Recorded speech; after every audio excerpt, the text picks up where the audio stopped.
안녕하세요, 옴씨입니다. 2023년도 최신 사회 이슈 영상을 준비했습니다. 삼성그룹, 포스코그룹 지원하실 때도 중요할 뿐만 아니라 면접 전형을 가실 때에도 꼭 숙지가 필요한 내용이라고 할 수 있는데요.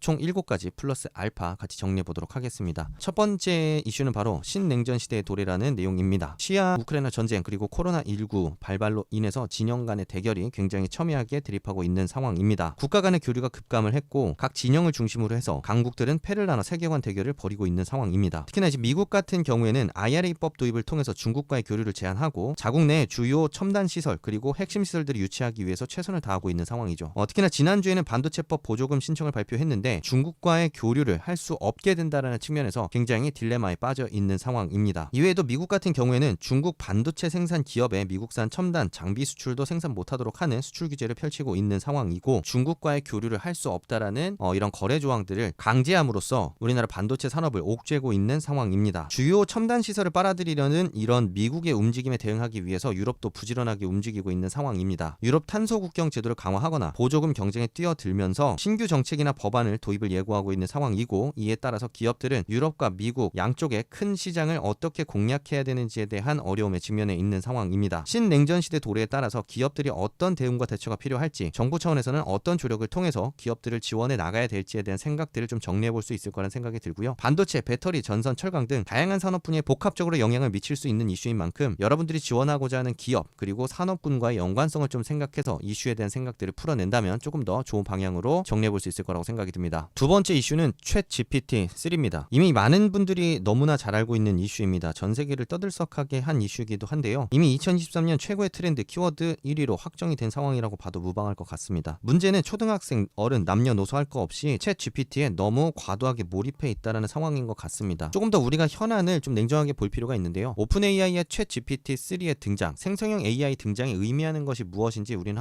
다시 한번 생각해 볼 필요가 있습니다. 오픈 AI에서 만든 이 대화형 AI 같은 경우에는 이 답변의 정확도가 매우 높다라는 측면에서 굉장히 세계를 놀라게 했을 뿐만 아니라 이는 글로벌 팹리스들에게도 굉장히 큰 위협이 되었습니다. 왜냐하면 MS에서 운영하고 있는 빙이라는 검색 서비스 같은 경우에는 시장 내 점유율이 3%밖에 되지 않을 정도로 구글에게는 정말 별것 아닌 경쟁자라고 인식됐던 게 사실인데요. 하지만 이번에 챗 GPT-3가 공개되고 세상을 놀라게 하면서 이 생성형 AI, 대화형 AI가 검색 엔진에 적용될 경우에 구글의 서비스까지도 검색까지 위협할 수 있다라는 사실 자체가 굉장히 큰 이슈라고 좀 볼 수가 있겠습니다. 자, 이런 대화형 AI가 어떤 다양한 분야로 확산이 가능한지에 대한 생각을 우리가 좀 펼쳐볼 필요가 있을 거고요. 어떤 산업군, 어떤 기회, 어떤 활용 방식이 있을지에 대한 여러분들의 생각까지 펼쳐내는 게 조금 더 의미가 있다고 볼 수가 있겠습니다. 하지만 저는 여기서 좀 그치지 않았으면 좋겠습니다. 이렇게 AI가 미래를 어떻게 바꿀 것인지 그리고 팹리스들 간의 경쟁이 어떻게 심화될 것으로 예측이 되며 이로 인해서 국내 기업들은 어떤 식으로 대처를 해 나가야만 자체적인 서비스 경쟁력 혹은 제품 경쟁력을 갖고 경쟁을 해 나갈 수 있는지에 대한 생각까지 확실하게 정리를 해주셔야겠습니다. 이 외에도 우리가 놓쳐서는 안 될 부분이 있습니다. 이 AI 같은 경우에는 과거 데이터 수집을 통한 통계적 예측을 하고 있기 때문에 AI가 갖고 있는 한계성이 분명히 존재합니다. 그리고 이로 인해 파생될 것으로 예상되는 각종 부작용과 문제점들이 산적해 있는 만큼 조금은 다른 측면에서 고민을 해보고 그런 부작용이나 아니면 이면에 대한 생각들까지 확실하게 정리해 나가는 것도 굉장히 좋은 관점의 사회 이슈 풀어가는 방식이라고 좀 볼 수 있겠습니다. 무조건적인 신봉은 굉장히 금물이라고 생각합니다. 너무 흔한 주제라고도 생각이 들고요. 관심 산업 분야에 미칠 수 있는 영향 그리고 경계해야 될 부분, 예를 들면 지적재산권이라든지 혹은 정보의 진실성에 대한 확인이 어렵다는 이런 문제 등등까지 조금 더 폭넓은 관점에서 문제를 바라보고 여러분들의 견해를 제시해 보시면 좋을 것 같습니다. 세 번째는 인구 급감 이슈입니다. 지금 대한민국 같은 경우에는 OECD 국가 중에 출산율 꼴찌를 기록하고 있습니다. 굉장히 오명이라고 좀 볼 수가 있고요. 심지어 일본마저도 출산율이 1.0명을 상회하고 있는 상황이기 때문에 대한민국의 출산율은 굉장히 전 세계적으로도 봤을 때 유례 없이 낮은 수치라고도 볼 수가 있겠습니다. 특히 2022년부터 인구 순감소가 시작이 됐는데 다양한 측면에서 미치는 영향과 이에 따른 대응 방향들을 좀 우리가 고민해 볼 필요가 있겠습니다. 국가 차원, 경제 차원, 산업 차원, 기업 차원에서 인구 감소가 미치는 영향 어떤 것들이 있을지, 대표적으로는 노동인구의 평균 연령 상승으로 인해서 필연적으로 생산성 저하가 초래될 수밖에 없을 것으로 예상이 됩니다. 또한 소비 인구의 감소는 경제 규모 감소로 이어질 수밖에 없고 GDP의 하락, 하락, 경제 성장률의 하락이죠. 그리고 이외에 주요 기업들의 엑소더스 등을 유발하는 큰 문제가 될 수 있는 만큼 초저출산율이 갖고 있는 위험성이 굉장히 크고 심각하다고 생각해 볼 수가 있겠습니다. 사회적 측면에서 보더라도 복지 위주의 정책으로 인해서 젊은 세대 부담은 커질 수밖에 없고 세대 간의 갈등이 심화되면서 지금 현재 국민연금을 중심으로 한 갈등, 그리고 대중교통 무임승차와 관련된 이슈 등 이런 다양한 사회적, 정치적 문제들이 야기할 수 있는 만큼 초저출산율이 갖고 있는 위험성과 그리고 각각의 경제 주체들이 이를 어떻게 바라보고 대응해 나가야 되는지에 대한 생각들 정리해 볼 수 있겠습니다. 기업 차원에서도 이 출산율이 미치는 영향 굉장히 크다고 볼 수 있는데요. 앞으로 10년, 20년 뒤에 기업들은 어떻게 기업 활동을 해 나가야 되는지, 어떻게 선제적인 대응과 준비를 해 나가야 되는지에 대한 생각들 같이 덧붙인다면 충분히 여러분들 관심 있는 산업군과 이슈를 엮어볼 수 있을 겁니다. 네 번째 이슈는 바로 금산분리 규제 완화, 그리고 마이데이터 확장이라는 이슈를 좀 꼽았습니다. 빅블러의 진화 버전이라고도 좀 볼 수가 있겠습니다. IT 기술의 발전으로 인해서 산업 간의 경계가 흐릿하고 모호해지고 있는 상황이고요. 특히나 이번 금산분리 규제 완화로 인해서 금융업계가 비금융업까지 진출할 수 있는 기회가 열리면서 산업 간 경쟁이 더욱 심화될 것으로 보입니다. 지금 당장에는 KB국민은행이 알뜰폰 사업을 영위하고 있지만 이 규제가 완화될 경우에는 부동산, 중고차 시장까지 조금 더 전방위적으로 시장을 확대해 나감으로써 기존 플레이어들을 위협할 수 있는 상황까지 왔다고 좀 볼 수가 있기 때문입니다. 금융업계 입장에서는 큰 기회가 될 수 있겠고, 비금융업 입장에서는 경쟁 심화 그리고 위협이라는 관점에서도 좀 생각을 해볼 수가 있을 것 같습니다. 자, 이슈로 승화시킨다라는 측면에서는 이런 시도가 어떤 사업 분야로 확대될 것으로 우리가 예상을 해볼 수 있는지, 각 진영에서는 어떤 기회가 있을지, 그리고 변화의 변곡점 초반에는 이 각각의 기업들이 어떤 식의 스탠스를 잡아야 될지에 대한 부분까지 고민을 해볼 수가 있겠습니다. 특히나 이제 금융업계에서 비금융업으로 진출이 가능하다고 기회가 열렸다고 하더라도 당장의 제조 공장을 짓거나 직접적으로 사업을 영위할 수 있을 정도의 변화를 만들기는 어렵기 때문에 각각의 산업군의 주요 플레이어들과의 전방위적인 제휴를 통해서 시장을 확대해 나가고 데이터를 확보하기 위한 전략을 짜게 될 가능성이 높습니다. 비금융업계 입장에서도 이런 공세에 맞춰서 어떻게 좀 대응해 나가야 되는지에 대한 생각 정리해 볼 수가 있을 것이고요. 금융업과 비금융업 간의 경계가 흐릿해지는 과정에서 소비자들에게 전달될 수 있는 그런 가치는 무엇인지에 대한 고민도 해볼 수가 있겠습니다. 이것들을 단순히 어떤 위협과 기회만으로 보는 게 아니라 실제로 우리 삶에 어떤 영향을 미칠 수 있을지에 대한 구체적인 청사진을 좀 제시해 봄으로써 각각의 기업들이 어떻게 달성해 나갈 수 있다고 생각하는지에 대한 본인의 견해까지 밝혀볼 수 있다고 생각하기 때문입니다. 다섯 번째 이슈는 에너지 안보, 식량 안보 관련된 문제입니다. 러시아 우크라이나 전쟁 그리고 코로나 등으로 인해서 전 세계 공급망이 붕괴된 바 있습니다. 자, 이로 인해서 전기 생산에 필요한 주 원료를 전량 수입에 의존하는 우리나라 같은 경우에는 굉장히 어려운 상황에 처해 있었습니다. 원료 도입가의 상승으로 인한 전력 생산 비용 증가라는 어려움에 직면할 수밖에 없었고요. 엎친 데 덕친 격으로 이 내부적으로는 에너지 생산 믹스의 전환을 빠르게 이뤄나가고 있는 과정이었기 때문에 전력 효율이 좋은 원자력 석탄화력 발전 비중이 줄어들면서 전기세 상승을 야기했고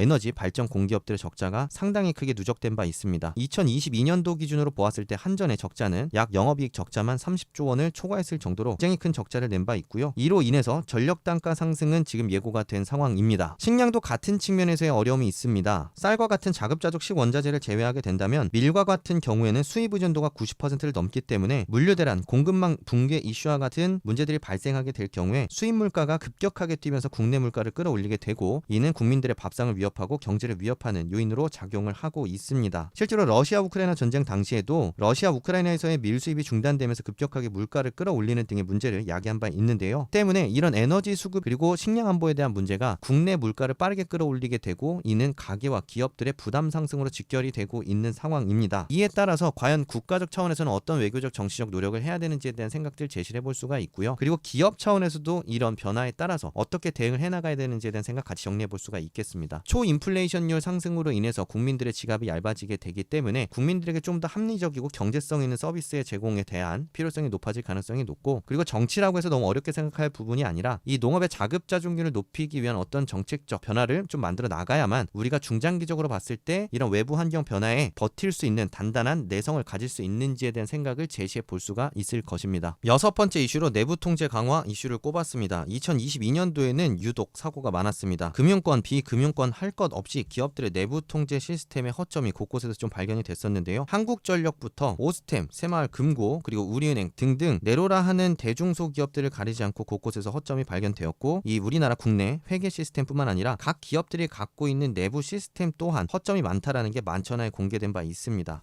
특히나 은행과 같이 그 내부 통제와 절차가 깐깐하고 복잡한 사업마저도, 기업마저도 구멍이 날 수 있다라는 것 자체는 이 시스템 자체에 대한 신뢰도 자체를 무너뜨리는 굉장히 큰 이슈였다고 생각이 듭니다. 그렇기 때문에 기업 기업과 회계에 대한 신뢰가 크게 떨어진 바 있고, 이와 같은 회계 부정이나 내부 통제 사건은 투자자들의 신뢰를 무너뜨릴 수 있는 시작점이 될 수 있다라는 점이 굉장히 큰 문제라고 생각합니다. 더 확대가 된다라고 봤을 때는 유가 증권 시장에서의 부정적 인식 확대 또는 투자 감소 등으로 이어질 수가 있는 굉장히 민감한 사안이라고 좀 볼 수가 있고요. 그런 측면에서 이제 개별 기업들이 얼만큼 더 철저하게 내부 감시 체계를 구축할 수 있느냐, 이런 개인 직원들의 일탈과 그런 배임, 횡령과 같은 이슈들을 얼마나 잘 막아낼 수 있느냐에 대한 부분이 중요한 화두 중에 하나가 될 것으로 보입니다. 특히나 이제 지원하는 기업 입장에서 봤을 때는 어떻게 더 철저하게 내부 감시 체계를 구축해야 되는지, 그리고 이를 조금 더 투명하게 운영함으로써 대외적으로 소통하고 우리가 깨끗하고 되게 투명한 기업이다라는 어떤 선전 활동을 통해서 조금 더 ESG 중심의 사회에서 우수한 기업으로 인식될 수 있을 만한 새로운 어떤 전략들을 짜 나가야 될 필요성이 있다라는 생각들 관점으로 제시해 볼 수가 있을 것 같습니다. 7번째는 ESG 개념의 확대라는 트렌드를 좀 준비했습니다. ESG는 이미 거스를 수 없는 시대가 된 게 사실인데요. 지금까지는 대부분이 친환경에만 많이 좀 공을 들이고 신경을 썼던 게 사실입니다. 하지만 이 트렌드가 점점 가속화되고 확산됨으로써 소비자들이 기업들을 바라보는 인식도 계속해서 바뀌고 있을 뿐만 아니라 글로벌 사업을 영위하는 기업들의 입장에서도 ESG를 얼마나 잘 실천해 나가는가는 거래처와의 관계를 제고하는 데 있어서도 굉장히 중요한 영향을 미치고 있는 상황입니다. 그래서 제품과 사업 측면에서의 친환경, 그걸 넘어선 좀 부분까지 우리가 볼 필요가 있는데요. 이제는 공급망과 인권 그리고 지역사회로까지 ESG의 개념이 넓어지고 있다는 점이 핵심이라고 좀 생각하시면 좋을 것 같습니다. 소비자 차원에서도 착한 기업과의 유대, 로열티를 더욱 제고하고 추구하고자 하는 경향이 가속화되고 있고, 소셜과 가버넌스까지 신경 쓴 좀 더 포괄적인 개념의 ESG를 추구해야 될 필요성이 생겼다라고 좀 보시면 되겠습니다. 특히나 최근 들어서 인권의 중요성, 그리고 지역사회와의 어떤 커뮤니케이션, 그리고 지배구조 개선이라는 어떤 다양한 이슈들이 ESG의 어떤 과제로서 등장을 하고 있는 상황이기 때문에 우리가 지원하는 기업들의 ESG 활동들을 좀 같이 눈여겨볼 필요가 있고, 기업의 경영활동을 투명하게 대외적으로 공개하며, 그리고 공정부터 그리고 거래처와의 관계들까지 어떻게 좀 더 친환경적인 요소들을 더 많이 신경 쓰고 있는지에 대한 부분들 같이 눈여겨보실 수 있을 것 같습니다. 삼성전자 같은 경우에는 신환경 경영을 금년도에 선포한 바 있는데요. 2030년까지 약 7조 원에 달하는 금액을 ESG 분야에 지속적으로 투자하겠다라는 계획을 발표한 바 있습니다. 제품적 측면에서는 반도체, 가전, 배터리의 전력 효율을 좀 높여냄으로써 이산화탄소 배출량을 줄이고 환경적인 측면에서 기여한다라는 계획을 발표한 바 있고요. 이 외에도 다양성, 공존, 그리고 상호, 협력이라는 지관을 통해서 협력사, 관계사와의 관계 제고, 그리고 지역사회에 기여한다라는 더 넓은 포부까지 제시한 바 있습니다. 그리고 자체적인 감사위원회 설립을 통해서 삼성전자를 견제하는 기구를 스스로 이제 설립했을 정도로 가버넌스 측면에서도 지속적인 노력들을 기울임으로써 전 세계적인 트렌드에 부합하는 이 경영활동을 보여주고 있다는 점, 우리가 본받아야 될 부분이 아닌가라고 생각이 듭니다. 단순한 ESG가 아닌 좀 더 포괄적 ESG에 대한 인식 제고를 통해서 좀 더 남다른 사회 이슈 견해 제시해 볼 수 있을 걸로 생각이 듭니다. 공적연금 고갈 문제가 사회적인 문제로 대두되면서 사회 갈등이 심화되고 있는 상황입니다. 기성세대와 젊은 세대 간의 갈등이 심화될 경우에는 사회 통합이 어려워질 뿐만 아니라 어떤 경제적인 측면이나 사회 발전 측면에 있어서도 굉장히 큰 장애물이 될 수밖에 없습니다. 지금 현재 기준으로 본다면 이 연금의 고갈 문제를 젊은 세대의 희생으로 좀 이제 강요하고 있는 사회적 분위기가 좀 펼쳐지고 있는데요. 이런 분위기를 어떻게 조금 더 긍정적으로 우리가 끌고 나가야 될 필요성이 있는지, 어떻게 기성세대와 젊은 세대 간의 그런 온도차 그리고 이해 차이를 줄여낼 수 있는지에 대한 부분 견해로 제시해 볼 수 있다고 생각이 들고요. 9번째로는 반도체 경쟁력 제고 관련된 이슈입니다. 특히나 이제 삼성전자 혹은 삼성전기와 같은 반도체 관련된 기업에 지원하시는 분들 같은 경우에는 정리해 볼 만한 이슈라고 좀 생각이 드는데요. 지금 글로벌 반도체 패권을 잡기 위해서 각국은 지금 달아오른 상황입니다. 미국, 대만, 유럽 서로 가릴 것 없이 이 반도체 산업을 육성하기 위한 정책적 지원들을 아끼고 있지 않은 상황인데요. 우리나라 반도체 기업의 해외 진출을 더욱 가속화하게 만들 수밖에 없을 것이고, 이는 국내 일자리의 감소, 대한민국 GDP의 감소 내지는 유출로 이어질 수 있는 만큼 이 미국과 대만의 지원책을 좀 비교해보고 우리나라 반도체 산업이 얼만큼 열악한 상황에서 경쟁하고 있는지에 대한 부분들 좀 정리해 볼 수 있을 것 같습니다. 또한 이런 부분을 발전시키기 위해서는 단순하게 IDM 종합반도체 기업 혼자서만 열심히 해야 되는 게 아니라 주요 장비업체, OSAT, 생태계, 협업 등을 어떻게 좀 복합적으로 이뤄나가야만 이런 자생력을 갖추고 우리가 반도체 경쟁을 갖춰냄으로써 미래 사회에 좀 생존해낼 수 있는지에 대한 생각도 정리해 볼 수 있을 것 같습니다. 자, 10번째로는 개인정보 이슈 유출 문제, 굉장히 중요한 이슈라고 생각합니다. 생각합니다. 디지털 전환이 가속화됐고 IT 중심의 사회가 도래하면서 수많은 정보들이 이미 온라인상에서 왔다 갔다 하고 있는 상황입니다. 특히나 마이데이터 시대 도래 이후로 지금 개인정보 유출 사고가 빈번하게 발생하고 있는 상황인데요. 큰 사회적인 문제로 우리가 인식해 볼 필요가 있습니다. 앞으로도 더 많은 사고의 발생 가능성이 있는 만큼 이 개인정보 유출 이슈에 대해서 우리가 어떻게 바라보고 대처해 나가야 될지에 대한 생각 정리해 보실 수 있을 겁니다. 그리고 11번째 이슈입니다. 고금리가 새로운 표준이 되었습니다. 당분간은 금리가 인하되기까지는 상당히 오랜 시간이 소요될 것으로 전 세계 시장이 전망을 하고 있는 상황이고요. 게다가 고금리와 함께 인플레이션이 같이 발생하고 있는 상황이기 때문에 가계와 기업에 큰 영향을 미치고 있습니다. 실질소득의 감소를 직접적으로 야기하고 있는 상황이고요. 그리고 주택담보대출의 금리 상승으로 인한 이자 부담 상승, 그리고 기업 차원에서도 빌렸던 돈에 대한 이자 부담 증가로 인해서 사업활동이 영향을 받고 있고 개인의 소비활동이 영향을 받으면서 경제 침체를 유발할 수 있는 직접적 요인으로 심각한 사회적 문제로 바라볼 수가 있습니다. 기업 입장에서도 대응할 수 있는 방향들 생각해 볼 수 있는 것들이 있겠습니다. 자, 12번째는 무역수지 악화입니다. 지금 연초 들어서 무역수지가 시간이 지나면 회복되지 않을까라고 생각했지만 그 적자폭이 갈수록 커지고 있는 상황입니다. 우리나라 산업의 기초체력 자체가 무너지고 있고 펀더멘털 자체가 흔들리고 있다라는 증거로 좀 볼 수가 있는 부분인데요. 우리나라의 펀더멘털 산업의 경쟁력이 흔들리게 될 경우에 경제 성장률이 떨어질 수 있고 이는 대한민국 경제의 추락으로 이어질 수 있는 만큼 우리가 좀 더 큰 사회적 문제로 바라볼 필요가 있다는 측면에서 이런 무역수지 악화 문제도 좀 같이 넣었습니다. 조금 더 복합적 관점에서 해당 주제를 좀 다룬다고 한다면 무역수지가 지속적으로 악화될 경우에 환율 상승을 야기할 수 있고 환율이 적당한 수준으로 상승하는 것은 수출에 증진에 영향을 줄 수 있긴 하지만 과도한 환율 상승은 오히려 수입 물가를 더 과도하게 끌어올리고 우리나라의 기초 체력을 더 악화시킬 수 있다라는 측면에서 굉장히 위험한 문제가 될 수 있기 때문에 그런 부분들까지 같이 정리를 해보시면 좋을 것 같습니다.